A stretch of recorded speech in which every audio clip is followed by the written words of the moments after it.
Hello guys, मैं प्रेम Lohia welcome करता हूँ आपका अपने YouTube channel English by Lohia से। मित्रों, लास्ट क्लास में हमने नाउन साउंड के बारे में बात की थी। हमने बात की थी किसी भी नाउन के साउंड को दे करके हम कब ओनली अपोस्ट्रोफी का यूज़ करते हैं और कब हम अपोस्ट्रोफी एस का यूज़ करते हैं। तो इस डिस्कशन के अंतर्गत हमने इसके अंतर्गत आने वाले सभी कॉन्सेप्ट को समझने का प्रयास किया।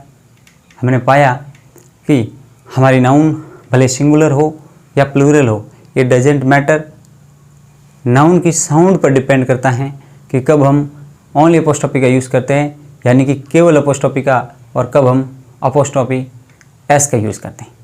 मैं आशा करता हूँ कि वो सेशन आपको बेहद पसंद आया होगा।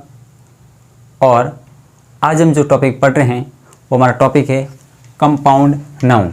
आप सभी को पता है कि हम पढ़ रहे हैं नाउन, और नाउन के अंतर्गत आज हम पढ़ने वाले हैं कंपाउंड नाउन। कौन से नाउन पढ़ने वाले हैं? कंपाउंड नाउन की बात करेंगे। सर, ये कंपाउंड नाउन क्या होता है? तो इसको मैं आपको व्यवस्थित तरीके से समझाने का प्रयास करूँगा, और मैं आशा करता हूँ कि ये सेशन आपके लिए बहुत ही हेल्पफुल सिद्ध होने वाला है। तो ध्यान देंगे आप लोग, ये जो कंपाउंड नाउन है इसको हम कुछ इस प्रकार से डिवाइड करने का प्रयास करेंगे, समझाने का प्रयास करेंगे, जिससे कि आपको आराम से समझ में आ जाए। तो ध्यान दें, कंपाउंड नाउन दो प्रकार से इंग्लिश में यूज़ किया जाता है। एक तो हम एज ए प्लूरलाइजेशन के तौर पर यूज़ करते हैं कि कंपाउंड नाउन को प्लूरलाइज करना है, वो कैसे करना है। सेकेंडली, कंपाउंड नाउन के तौर पर हम पॉजिटिव केस में इसका यूज़ करते हैं कि ऐसी कंपाउंड नाउन जिसका यूज़ पॉजिटिव केस में करते हैं, तो उसको विद अपोस्ट्रोफी एस के साथ में कैसे हम करते हैं, कैसे समझते हैं, क्या कंडीशन में अप्लाई करते हैं, वही चीज़ हम समझने का प्रयास करते हैं। तो मैं आपको बता दूं, तो फर्स्ट ऑफ ऑल हम यहाँ पर बात करेंगे प्लूरलाइजेशन। क्या बोला मैंने? प्लूरलाइजेशन। हिंदी में आप बोल सकते हैं बहुलीकरण, यानी कि बहुवचन कह सकते हैं। बहुवचन करने की जो प्रक्रिया होती है उसको बोलते हैं प्लूरलाइजेशन। सेकेंड, हम जो बात करने वाले हैं इसके अंतर्गत, वो इसका यूज़ करते हैं possessive, as a possessive case, यानी कि पजेसिव केस के तौर पर इसका यूज़ कैसे किया जाता है, क्या कंडीशन होती है, उसके बाद में हम उसके बारे में हम बात करते हैं। तो ध्यान दें, प्लूरलाइजेशन, क्या बोला मैंने? प्लूरलाइजेशन की जो प्रक्रिया है और पजेसिव केस की जो प्रक्रिया है, इसके अंतर्गत कुछ कॉन्सेप्ट है वो समझना है। अगर आप कोई भी नाउन है, सपोज दैट यहाँ पर ये आपकी नाउन है, क्या है? ये नाउन है। इस नाउन का आपको प्लूरलाइजेशन करना है, यानी कि आपको प्लूरलाइज करना है, आई मीन बहुलीकरण करना है, बहुवचन बनाना है। तो वो कैसे बनाएंगे? बात किसकी करें हम लोग? ध्यान दें, हम बात कंपाउंड नाउन की करें। केवल नाउन कंपाउंड नाउन नहीं है तो उसमें तो कोई समस्या ही नहीं आती है, सीधा वर्ड दे रखा होता है, जैसे कि बॉय है तब बॉयज़ कर दिया, ये बहुवचन हो गया। इसमें इतनी कोई समझाने की ज़रूरत नहीं है।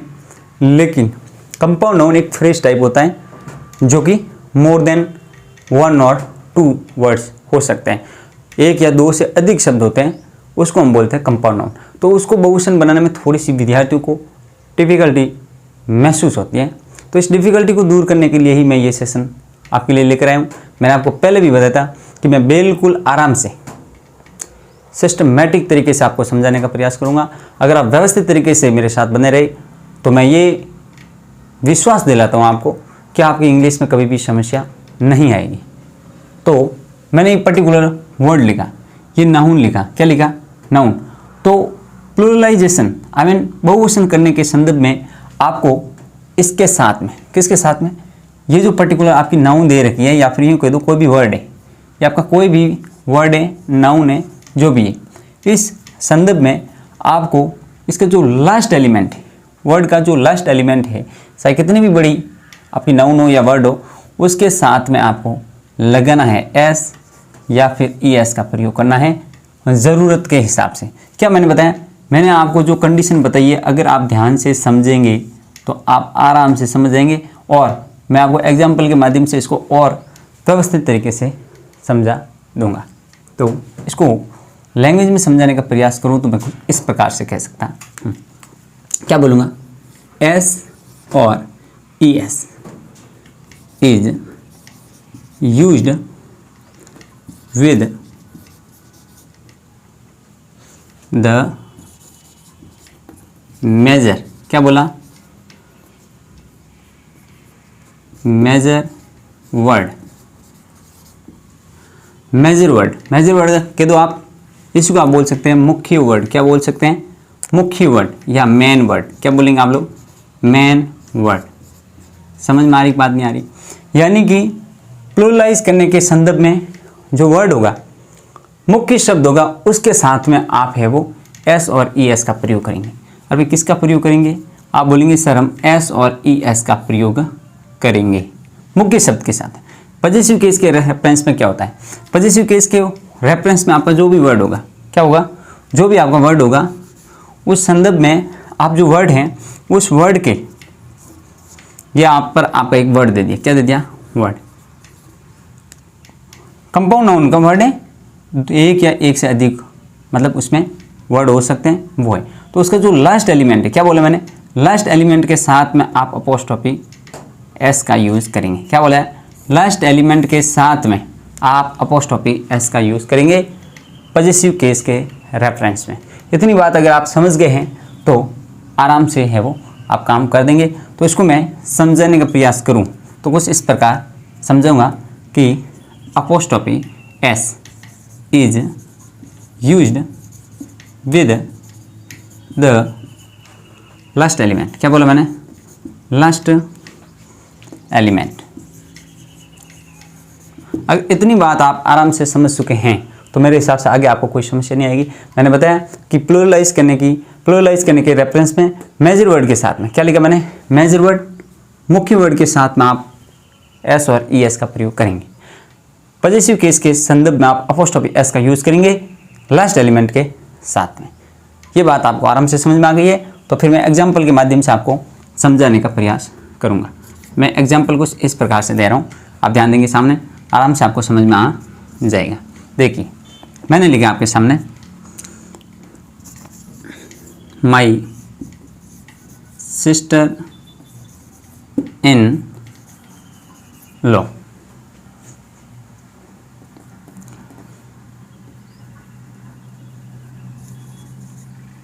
Car is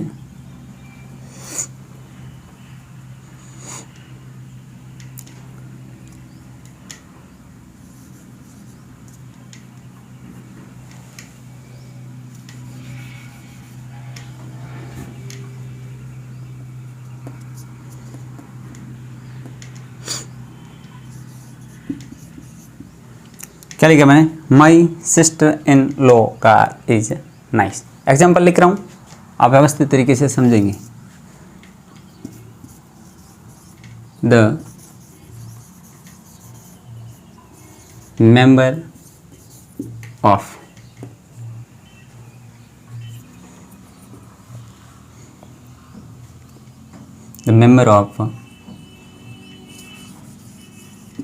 this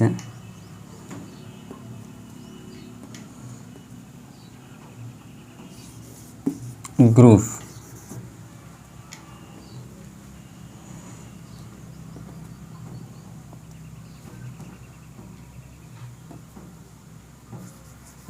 are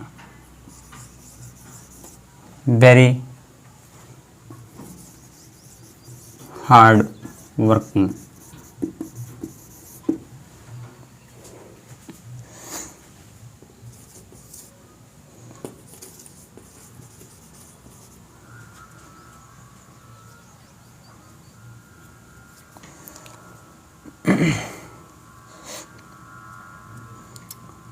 Rina's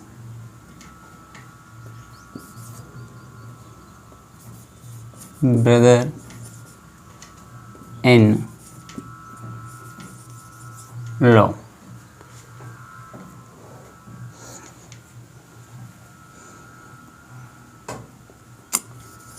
is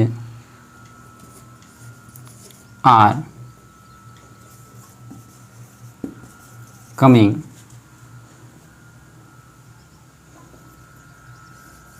at this time.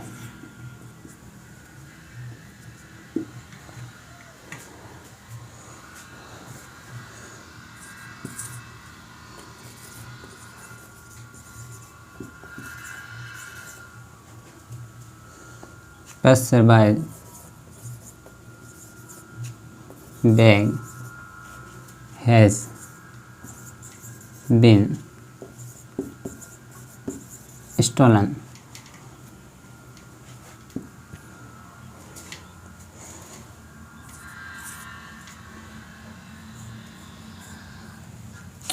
यहाँ तक मैंने आपको समझे, उसके बाद में मैं ऊपर लिखूँगा। फिलहाल इतने आप समझने का प्रयास कीजिए, है ना। तो क्या लिखा मैंने, ये जो मैंने एग्जाम्पल्स लिखे हैं, इन एग्जाम्पल्स के माध्यम से आप व्यवस्थित तरीके से अगर ध्यान देंगे तो आराम से आप समझ जाएंगे कि कब कौन से सेंटेंस में हमें प्लूरलाइज करने की बात कर रहा है सेंटेंस और कौन सा पॉजिटिव केस की बात कर रहा है। ये सेंटेंस को आप समझेंगे तभी पता चलेगा। आपको एरर ढूंढना पड़ेगा, find the error in particular sentences. तो आपको ध्यान रखना है। मैंने देखा माई सिस्टर इन लॉ, देखिए ये पूरा का पूरा जो फ्रेज दे रखा है, पूरा का पूरा ये जो 2-3 वर्ड मिलकर के जो एक फ्रेज बना है, इसी को बोलते हैं हम कंपाउंड नाउन। इतना कॉन्सेप्ट आपका क्लियर हो गया कि कंपाउंड नाउन किसे बोलते हैं। तो आप आराम से समझ गए कि कंपाउंड नाउन का मतलब होता है मोर देन 1 और 2 वर्ड्स, उसी को हम क्या बोलते हैं, कंपाउंड नाउन। ठीक है सर। यहाँ लिखा माई sister in law car is nice. अब देखो पर्टिकुलर नाउन दे रखे, उसके बाद में एक और नाउन आ गए, मतलब ये एक दूसरे के साथ में रिलेशनशिप। पॉजिटिव केस क्या होता है, पॉजिटिव केस के अंतर्गत रिलेशनशिप बताते हैं, ऑनरशिप बताते हैं। क्या बताते हैं, रिलेशनशिप, ऑनरशिप और उससे बिलोंगिंगनेस। बिलोंगिंगनेस का मतलब होता है कि भाई अभी जो मैंने बात की उससे के साथ में क्या संबंध है ना, उससे संबंधित किस प्रकार से हम मालिकाना हक कह सकते हैं, पोजीशन कह सकते हैं, रिलेशन कह सकते हैं, उसके साथ में कुल मिला करके संबंध बताने की बात किया जाता है, चाहे वो किसी भी तरीके से संबंध बताया जाए। तो my sister in law car, my sister in law car मतलब my sister in law car ऐसे बोलेंगे तो सेंटेंस अर्थपूर्ण मीनिंग नहीं देगा। यहाँ पर पोजीशन बताने के लिए हमें अपोस्ट्रोफी या अपोस्ट्रोफी एस का यूज़ करना पड़ेगा, न कि प्लूरलाइज करना है। कैसे ये सेंटेंस बनाए, ये सेंटेंस आप यहाँ देख सकते हैं कि यहाँ पर नाउन फर्स्ट दे रही, यहाँ पर एक नाउन और दे देगी, इन दोनों के साथ में संबंध बताने की बात हो रही है, बहुवचन की कोई बात नहीं हो रही है, क्योंकि एक सेंटेंस में एक ही गलती देता है एग्जामिनर, एक से अधिक नहीं। अगर आप इसको बहुवचन करें, अगर करने का प्रयास करें तो कोई दिक्कत नहीं, लेकिन आगे आपकी वर्ब है वो सिंगुलर है। वर्ब कैसी है, सिंगुलर है। अब एक तो मिस्टेक यहाँ हो गई और एक यहाँ पर 2 गलतियाँ एक सेंटेंस में नहीं दे सकते हैं, इसलिए ये सेंटेंस से यही डिमांड करते हैं कि आप इसका बहुवचन ना बना करके इसको प्लूरलाइज करो। तो इस रेफरेंस में मैं इसके साथ में जो यूज़ करने वाला हूँ वो यूज़ करूँगा अपोस्ट्रोफी एस। क्या बताया था, पॉजिटिव केस के रेफरेंस में अपोस्ट्रोफी एस, क्या बोला, अपोस्ट्रोफी एस। तो apostrophe S is used with the last element. क्या बोला मैंने, लास्ट एलिमेंट के साथ में अपोस्ट्रोफी एस का यूज़ करेंगे, जैसा कि आपके सामने अभी मैंने आपको बताया। इतनी बात आप आराम से समझ गए। तो नेक्स्ट सेंटेंस देखेंगे, the member of this group, particular कोई ग्रुप है उसका मेंबर है या क्या है वो आप बाद में देखना। यहाँ पर आपको लिखा हुआ है आर, क्या लिखा हुआ है, आर लिखा हुआ है। इसका मतलब ये हुआ कि आपको यहाँ पर कंपाउंड नाउन के रेफरेंस में ये सेंटेंस बहुवचन है। अब समझो, अगर हमें पॉजिटिव केस के रेफरेंस में यूज़ करना पड़ता तो यहाँ पर हमारी और कोई नाउन होती, क्या होती, और नाउन होती तो हम बात करते। नाउन नहीं, सीधी वर्ब है, इसका मतलब है हमें प्लूरलाइज करना है, बहुवचन बनाना है। तो हम कुछ नहीं करेंगे, सीधा इसके साथ में लगेंगे, the members of this group are very hard working. अब ध्यान देना है, विद्यार्थी ऐसे सोचते हैं, कैंडिडेट ऐसे सोचते हैं कि सर ये जो पर्टिकुलर वर्ड है इसके अकॉर्डिंग है, इसका यूज़ किया जा रहा है। क्या बोलते हैं कि इसके अकॉर्डिंग ये वर्ब आ रही है, लेकिन ध्यान दें ये बात सरासर गलत है। मैंने आपको पहले भी बताया था कि प्रीपोजिशन है, क्या बताया मैंने, प्रीपोजिशन के बाद में हमेशा ऑब्जेक्टिव केस आता है। कैसा केस आता है, ऑब्जेक्टिव केस का यूज़ किया जाता है। जब ऑब्जेक्टिव केस का यूज़ किया जाता है तो ऑब्जेक्ट होता है, वो ऑब्जेक्ट कभी भी किसी भी वर्ब का सब्जेक्ट नहीं बन सकता है। बात समझ में आ रही कि नहीं आ रही, ऑब्जेक्ट किसी भी वर्ड, पर्टिकुलर कोई भी वर्ड हो उसका सब्जेक्ट नहीं, वर्ब का सब्जेक्ट नहीं बन सकता है। तो मतलब ये हुआ कि इसका सब्जेक्ट ये नहीं है, तो इसका सब्जेक्ट कौन है, ये है। आप इसको देखेंगे कि सर ये सिंगुलर है और ये प्लूरल क्यों आया, तो इसके साथ में संबंध नहीं है एज ए सब्जेक्ट। क्यों, क्योंकि प्रीपोजिशन और वर्ब के बाद में कभी भी सब्जेक्टिव केस का यूज़ नहीं किया जाता है, ऑब्जेक्टिव केस का यूज़ होता है। और वर्ब हमेशा सब्जेक्ट के अकॉर्डिंग आती हैं, न कि ऑब्जेक्ट के साथ। तो फिर आता है कि इसका रियल सब्जेक्ट कौन है, तो इसका रियल सब्जेक्ट आप पाएंगे यहाँ पर है। कहाँ पर है? ये इसका क्या है? रियल सब्जेक्ट है। तो इसके अकॉर्डिंग ही ये वर्ब यूज हुई है। खैर ये तो मुझे बताने की ज़रूरत थी कि आप कंफ्यूज नहीं हो, इसलिए बताया कि the members of this group are very hard working. इस हिसाब से आपके ये सेंटेंस और ये सेंटेंस दोनों सही हो जाते हैं। फिर बोला Reena's brothers in law is are coming at this time. अब देखो यहाँ पर क्या कर रहा हूँ मैं, यहाँ पर मैं केवल यही बता रहा हूँ कि सेंटेंस तो मैंने इस रेफरेंस पे दिया है। भाई ये देखिए आप, यहाँ पर मैंने आपको लिखा है कि Reena brother in law. Brother in law का मतलब साला हो सकता है, जीजा हो सकता है, ठीक है। खैर या कह सकते हैं देवर हो सकता है। इस रेफरेंस में, रीना के रेफरेंस में देवर और जीजा हो जाएगा, दोनों में से कोई भी। तो इसके साथ में मैंने ये पहले से अपोस्ट्रोफी एस लगाया, ठीक है सर। अब इसके साथ में कहीं अपोस्ट्रोफी की जरूरत है नहीं हो सकती, क्योंकि इसके बाद में नाउन नहीं है और डबल पोजीशन है वो इंग्लिश में है, वो अलाउ नहीं है। उसके बारे में हम नेक्स्ट आगे बात करने वाले, ठीक है। तो रीनाज ब्रदर इन लॉ, आप देख रहे हैं कि एक येन ये नहीं है, प्लूरल नहीं है, ऑलरेडी एक इन दोनों को अपन मानेंगे तो इसके साथ में वर्ब है वो सिंगुलर ही आएगी। क्यों? क्यों आप ऐसा नहीं कहेंगे कि रीना एक ये हो गई और एक ये हो गई, नहीं। यहाँ पर जो बात हो रही है वो इसकी ही हो रही है, ब्रदर इन लॉ की। तो बताइए ब्रदर इन लॉ यहाँ पर कितने हैं? एक है। एक होने की वजह से आपका आर नहीं आएगा, बल्कि आएगा क्या? इज। आर नहीं आएगा, यही मुझे बताना था। आप ऐसा बाई द वे गलती में सोच ले, गलती से भाई रीना और ये ब्रदर इन लॉ ये एक से अधिक है, नहीं। यहाँ पर बात इसकी हो रही है कि रीना के जीजा या देवर है वो आ रहा हैं या आ रहे हैं, ठीक है, अभी इस समय, ठीक है। नेक्स्ट है कि passer by bag has been stolen. जो राहगीर है, पैसर बाय का मतलब होता है राहगीर, उसका बैग चुरा लिया गया। तो देखिए एक तो नाउन अपनी ये हो गई, एक नाउन अपनी ये हो गई और एक नाउन ये हो गई, दो नाउन हो गई। इसका मतलब इसके साथ में पोजीशन बताना है और पोजीशन बताने के संदर्भ में आप यहाँ पर अपोस्ट्रोफी एस का यूज़ करेंगे। इसके साथ में ये दोनों सेंटेंस आपके सही हो जाते हैं। मैं आशा करता हूँ व्यवस्थित तरीके से ये बात आप समझ चुके कि कब तो हमें अपोस्ट्रोफी एस का use as a positive case के रूप में यूज़ करना है, कब हम इसको प्लुरलाइज करते हैं। तो दोनों कंडीशन को आप व्यवस्थित तरीके से समझ गए। मुझे नहीं लगता है और मुझे एग्जाम्पल देने की ज़रूरत है। फिर भी अगर आपको लगे कि सर और एग्जाम्पल दीजिए, तो मैं आपको कुछ एक एग्जाम्पल देता हूँ जिसके माध्यम से वो आप आराम से समझ जाएंगे कि भाई पर्टिकुलर सेंटेंस को कैसे टैकल करना है, ये किस कैटेगरी में जाएगा। सब्जेक्ट आप बोले तो प्लुरलाइज करना है इसको, या फिर ये अपने पॉजिटिव केस के तौर पर यूज़ करना है। तो मैं आपको लिख रहा हूँ यहाँ पर, मैंने आपके सामने लिखा, क्या लिखा? यही जो सेंटेंस अभी एक लिखा था मैंने कि पैसर बाय, ठीक है।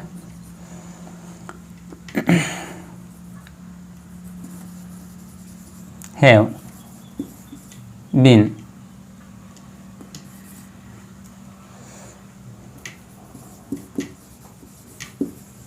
stayed in the temple.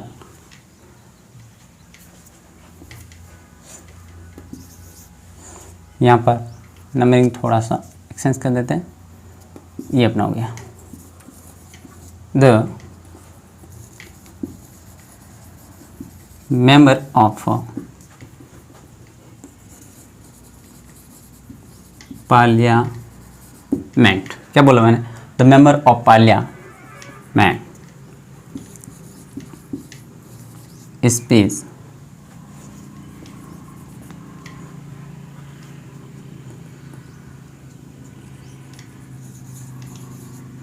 was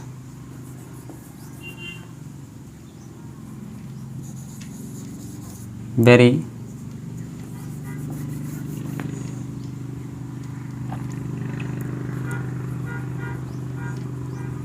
nice। कुछ भी लिख सकते हैं, आपको तो ये समझना है। क्या लिखा है मैंने? एक तो अपनी कंपाउंड नाउन ये है और एक अपना कंपाउंड नाउन ये है, पूरा का पूरा। अब इसको आप व्यवस्थित तरीके से समझेंगे तो ही आपको समझ में आएगा। तो देखिए आप यहाँ दे देंगे पैसर बाई हैव बीन स्टेड। आपने पाया कि यहाँ पर वर्ब है वो प्लूरल है। कैसी वर्ब दे रखी है? प्लूरल है। इसका मतलब है कि आपको इनके साथ में कोई छेड़खानी नहीं करनी है, यहाँ पर आना है। पहले तो ये एक वर्ब है इस रेफरेंस में आप देखेंगे कि भाई पर्टिकुलर अपने नाउन है वो किस कंडीशन में, तो आप पाएंगे कि ये सिंगुलर है। कैसा है? सिंगुलर। आगे वर्ब आ गई, प्लूरल है, एक चीज़। अब आप कहेंगे सर हम इसको पॉजेसिव केस में यूज़ करेंगे, as a possessive case use करेंगे तो इसके साथ में और कोई नाउन नहीं है, मतलब पॉजेसिव केस की तो बात नहीं हो रही, तो किसके अकॉर्डिंग बात हो रही? तो बात हो रही है इसकी प्लूरलाइज करने के रेफरेंस में। इस संदर्भ में आप देखेंगे तो ये बहुवचन है, और ये बहुवचन होने की वजह से हमें गलती यहाँ पर देखना है कि इसको बहुवचन कैसे बनाना है। तो विद्यार्थी क्या करते हैं कि इसके साथ में वो लगा देते हैं, एस लगा देते हैं, या ई एस की जरूरत होती है ई एस लगा देते हैं, जो कि गलत है।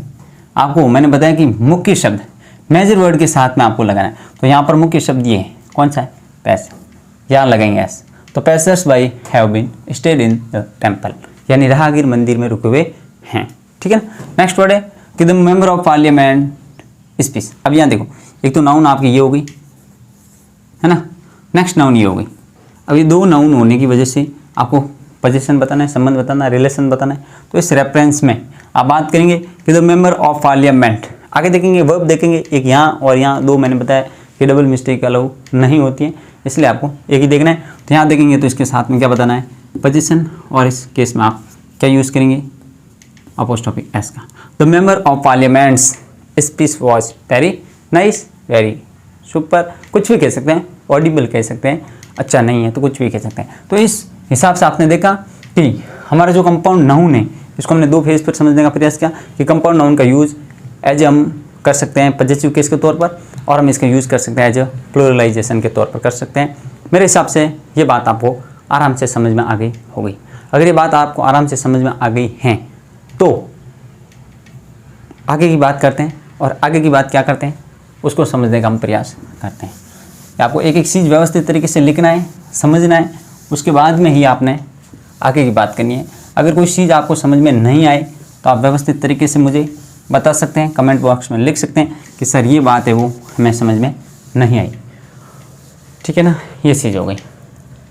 अब हम इसी के अंतर्गत कुछ बात करते हैं जो कि इंग्लिश के पॉइंट ऑफ व्यू से गलत मानी जाती हैं। कब? वो सेंटेंसेस जिसको हम सही मान लेते हैं अक्सर एक्चुअल में गलत होता है। यानी कि इसके अंतर्गत अगर मैं बात करूं तो बात कुछ इस प्रकार से करूंगा कि जो डबल, क्या बोला मैंने? डबल पोजीशन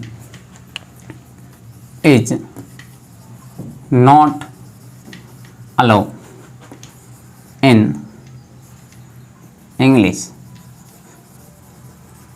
हम अक्सर गलती कर लेते हैं और इस बात को समझते नहीं।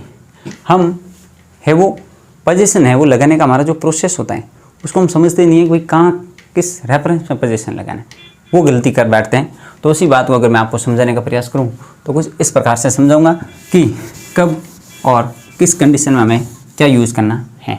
तो देखिए बात को समझाऊंगा आपके सामने, तो यहाँ लिखने वाला हूँ आपके सामने। भाई देखिए कंडीशन के माध्यम से अगर मैं आपको समझाऊँ तो होता कुछ इस प्रकार से।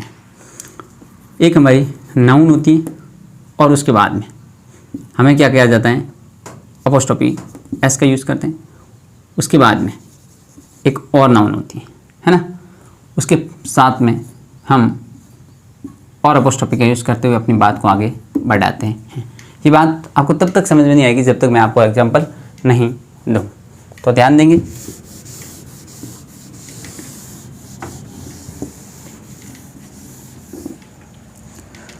एग्जाम्पल के माध्यम से मैं आपको समझाऊंगा, तभी आप आराम से समझ पाएंगे। देखिए मैंने क्या बोला? मैंने बोला माई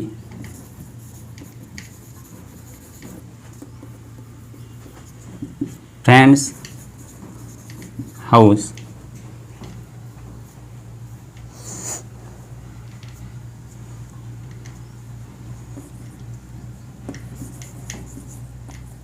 has been sold। क्या लिखा मैंने लिखा my friend's house has been sold. Sentence को आप देखते जाइए कि कौन सा सेंटेंस मैं क्यों लिख रहा हूँ, अपना अपना सभी का कारण है। तो उस चीज़ को आप व्यवस्थित तरीके से समझने का प्रयास करेंगे तो आपको एक एक बात समझ में आ जाएगी। आप बस पेशेंस के साथ में सुनिए, देखिए, ठीक है।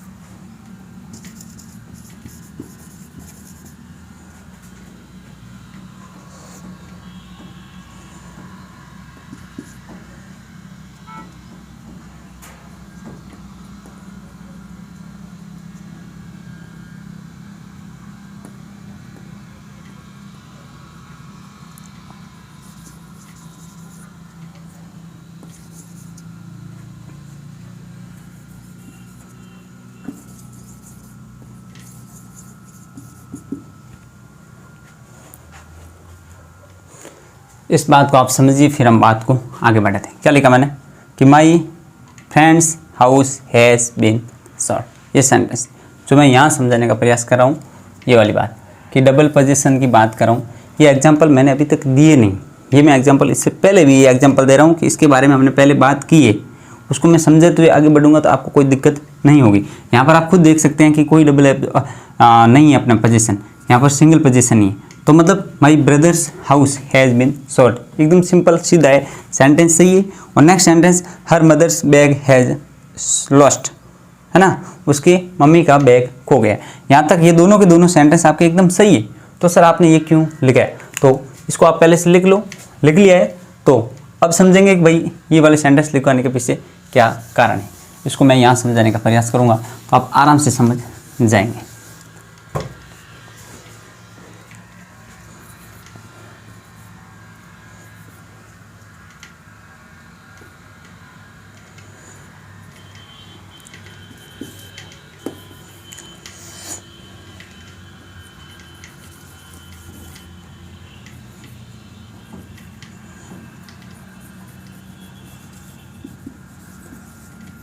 My wife's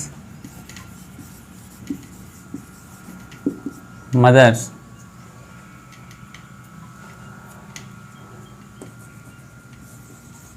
cat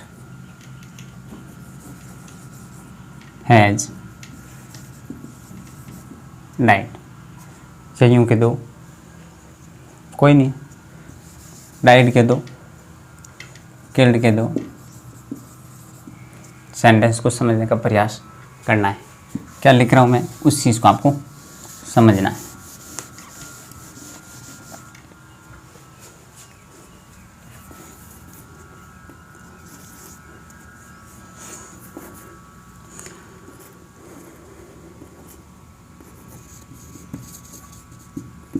hurries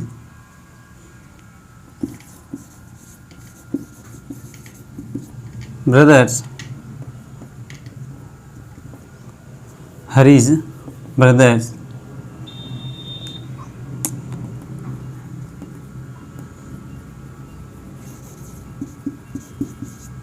bike has been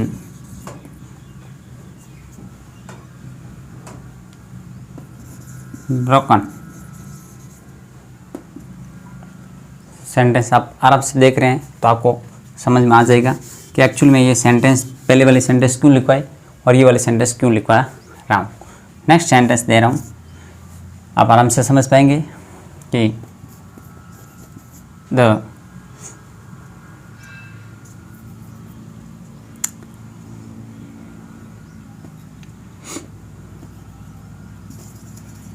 car of my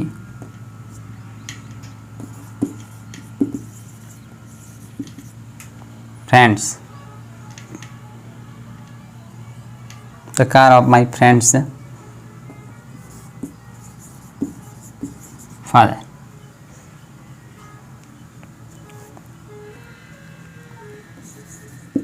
is very expensive। अब समझो, तीनों सेंटेंस लगे, कौन सा सही है कौन सा गलत है, इसको आप सिस्टमेटिक तरीके से समझेंगे तो आप आराम से समझ पाएंगे। यहाँ देखिए, my wife's mother's cat has killed. अब यहाँ देखिए, एक तो ये पोजीशन हो गया, एक हमारा ये पोजीशन हो। अभी भी मैंने बताया था कि double position is not allowed in English grammar, मतलब अलाउड नहीं है डबल पोजीशन। तो यहाँ पर 2 पोजीशन है, तो आप देखते ही ये सेंटेंस आपका गलत हो जाएगा। ये सेंटेंस आपका क्या हो गया? गलत। फिर क्वेश्चन उठता है कि भाई ये वाला नहीं सही है या ये वाला पोजीशन नहीं सही है, क्योंकि एक तो पोजीशन हमें लेना ही है। आपकी नाउन, ये नाउन आपकी फर्स्ट नाउन ये हो गई, कौन सी? ये वाली एक तो नाउन हो गई, है ना। नाउन आपकी सेकेंड हो गई। तो सर ये क्या है? ये वो वर्ड है जो जिस पर आप पोजीशन बता रहे हैं तो यही नाउन, लेकिन इसके साथ में आप पोजीशन बता रहे हैं। समझ में आ रही बात? इस कंडीशन में आपको क्या करना है? इसी सेंटेंस को समझना है, तो आपको सेंटेंस नंबर 3 के पास आना है। क्या देखा आपने? इसी सेंटेंस को मैं कुछ इस प्रकार से लिख सकता हूँ। कैसे लिख सकता हूँ? देखिए आप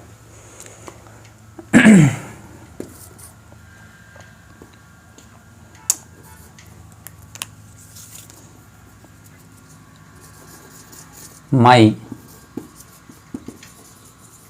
friends fathers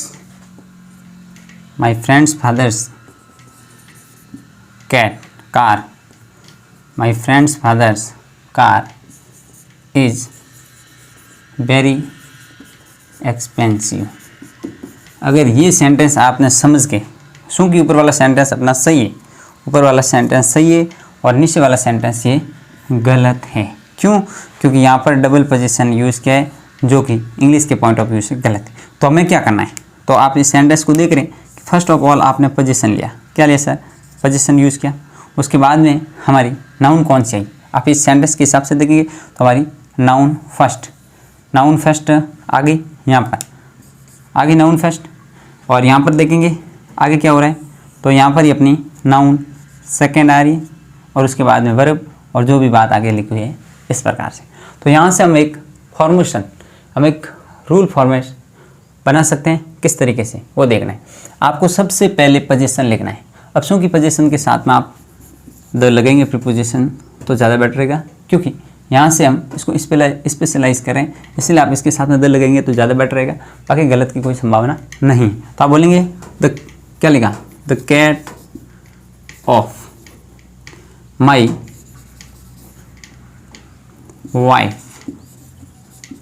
wives mother has killed. क्या बताया? मेरी सासू माँ की बिल्ली को मार दिया गया। अब यहाँ देखो, सबसे पहले आपने क्या यूज़ किया? सबसे पहले आपने पोजीशन यूज़ किया। क्या यूज़ किया? आप बोलेंगे सर पोजीशन यूज़ किया। नेक्स्ट आपने क्या यूज़ किया? प्रीपोजिशन ऑफ यूज़ किया। ये ध्यान रखना है, क्या यूज़ किया है? Preposition of. उसके बाद में आपने क्या काम किया? उसके बाद में हमने नाउन फर्स्ट यूज़ किया। कौन सी नाउन? Noun first. उसके साथ में आपने अपोस्ट्रोफी को एज इट इज़ रखा, दिख रहा है आप, माई वाइफ्स के साथ में अपोस्ट्रोफी ऐसे कैसा रहेगा। उसके बाद में आपने नाउन सेकंड लिया है। कौन सा नाउन लिया है? सेकंड। ध्यान रहे, नाउन सेकंड के साथ में जो अपना प्रीपोजिशन है वो आपको क्या करना है? हटा देना है, एलिमिनेट कर देना है। वो हमारे यहाँ पर अलाउ नहीं है, ठीक है। उसके बाद में आप वर्ब का यूज़ करेंगे और उसके बाद में जो भी आगे का सेंटेंस है उसको कंटिन्यू करेंगे। तो आप समझ रहे हैं कि एक्चुअली मैं ये क्या बताया मैंने। यहाँ से अगर हम बात करें तो कुछ इस प्रकार से समझ सकते हैं। ऊपर लिखा रहा हूँ कि इसको किस तरीके से लिखना है। अगर एग्जाम आ जाए तो फिर हम क्या करेंगे? वो सामने वाला ऐसे देगा, नाउन फर्स्ट, उसके बाद में देगा क्या? अपोस्ट्रोफी एस, देख लो। उसके बाद में जस्ट आएगी नाउन सेकेंड, फिर आएगा अपोस्ट्रोफी। ये मैं कंडीशन बता रहा हूँ। उसके बाद में आपके क्या आएगी? सीधा के सीधा उसके बाद में पोजीशन आएगा। क्या आएगा? पोजीशन आएगा। ऐसी कंडीशन में, ये वाली कंडीशन अगर आपको मिल जाए तो वो इंग्लिश के पॉइंट ऑफ व्यू से क्या माना जाता है? गलत माना जाता है। क्या माना जाता है? गलत माना जाता है। तो इसको सही कैसे करना है? इसको सही करने का कंडीशन ये है, आपके सामने मैं बता रहा हूँ। आपको क्या करना है? फर्स्ट ऑफ ऑल पोजीशन लिखना है। क्या लिखना है? पोजीशन। ये हो गया आपका पोजीशन। पोजीशन लिखने के बाद में आपको प्रीपोजिशन ऑफ का यूज़ करना है। किसका यूज़ करना है? ऑफ का। उसके बाद में आप क्या करेंगे? उसके बाद में नाउन फर्स्ट लिखेंगे। क्या लिखेंगे? नाउन फर्स्ट, उसके साथ में अपोस्ट्रोफी एस यूज़ करेंगे।